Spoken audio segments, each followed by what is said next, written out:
ये वाला जो हार्ट शेप केक था ये भी सैटरडे 11 मई का था। इनका पहले उससे पहले वाले सैटरडे का था, पर उन्होंने चेंज करा के 11 मई का कर दिया। तो ये हार्ट शेप में था और बेसिकली ये बर्थडे का केक था और ये 11 मई के ही थे। और 11 मई को बहुत सारे ऑर्डर्स थे, उसमें से एक ही ऑर्डर था। ये ऑर्डर सबसे पहले डिलीवर हुआ था और उन्होंने ख़ुद आके ये वाला केक पिक किया था। ये नज़दीक में ही रहती हैं, आई थी मेरे पास ऑनलाइन, बट ये रहती ही मेरे नज़दीक में है। तो ये ख़ुद पिक करने आई थी। इनका बहुत ही सिंपल केक था, बट इस केक ने काफ़ी टाइम ले लिया क्योंकि गर्मी होने की वजह से क्रीम जो है कभी सही आती है और कभी वजह से प्रॉब्लम हो रही इतनी ख़राब होती है कि उसको बहुत ज़्यादा मैनेज करना मुश्किल हो जाता है। तो इसी तरह इस केक पर भी बड़ा टाइम लगा मुझे। क्रीम बहुत ज़्यादा मेल्ट हो रही थी, सही हो नहीं रही थी, तो मुझे 2-3 लेयर्स इसके ऊपर क्रीम्स की लगानी पड़ी।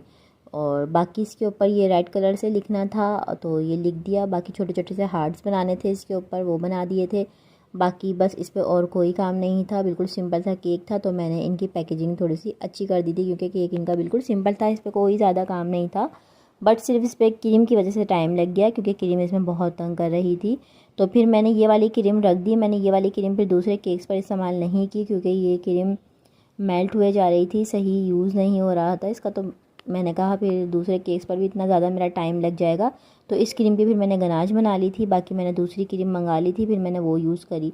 गर्मी की वजह से क्रीम कभी सही आती है, कभी अजीब सी होती है, मतलब कि वो क्रीम समझ नहीं आता कि ये इतनी ज़्यादा फ्रीज़ हुई हुई होती हैं क्रीम्स वगैरह कि ये फिर ये प्रॉब्लम कर रही होती हैं बाद में विप होने में, और फिर ये मेल्ट हो रही होती हैं। और अभी तो गर्मी इतनी ज़्यादा है कि काम करना मुश्किल हुआ है क्योंकि क्रीम बहुत ज़्यादा मेल्ट होती है, बहुत ज़्यादा फ्रीज़ करना पड़ता है चीज़ों को।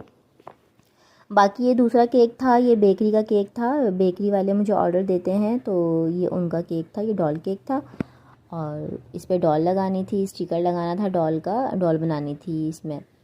तो इसको जो अंदर से मैंने चॉकलेट में रखा था कंप्लीट, और ऊपर से तो डिज़ाइन देने के लिए क्रीम लगानी ही पड़ती है। ये देखें, मैंने ये दूसरी क्रीम निकाल के मंगा के यूज़ की थी तो ये क्रीम इतने आराम से अप्लाई हो गई थी।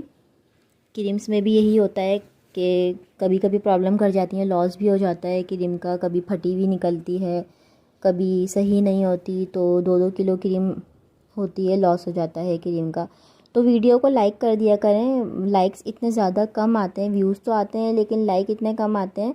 जब तक लाइक्स नहीं आएंगे, कमेंट नहीं आएंगे, टिकटॉक, इंस्टाग्राम या XYZ कोई भी ऐप हो वो हमें आगे रेफ़र नहीं करती और ज़्यादा व्यूज़ आते ही नहीं हैं इस वजह से, क्योंकि लाइक्स नहीं, जब तक लाइक नहीं बढ़ेंगे, कमेंट्स नहीं बढ़ेंगे, तब तक टिकटॉक या XYZ कोई भी ऐप हो वो हमें आगे रेफ़र नहीं करेगी। लिमिटेड लोगों को वो दिखाती है, ज़्यादा वो आगे व्यूज़ नहीं लेकर आती।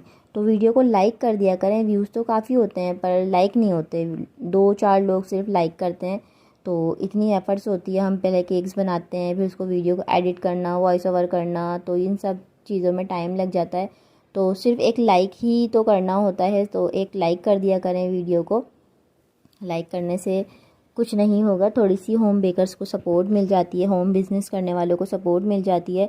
तो बातें करते करते ये वाला केक भी हमारा रेडी हो गया। ये इन्होंने ब्लू थीम में बोला था, वैसे तो ये वाले केक मैंने पिंक थीम में बनाए हुए हैं, पर इन्होंने कहा था कि हमारी थीम सारी ब्लू की है तो आपने इसका ब्लू कलर रखना है, तो मैंने इसका ब्लू कलर रखा था। और ये बेकरी वाले का केक था, तो वो आगे सेल करते हैं, अपना मार्जिन वगैरह रखते हैं, जो भी होता है तो वो आगे सेल कर देते हैं। कैसा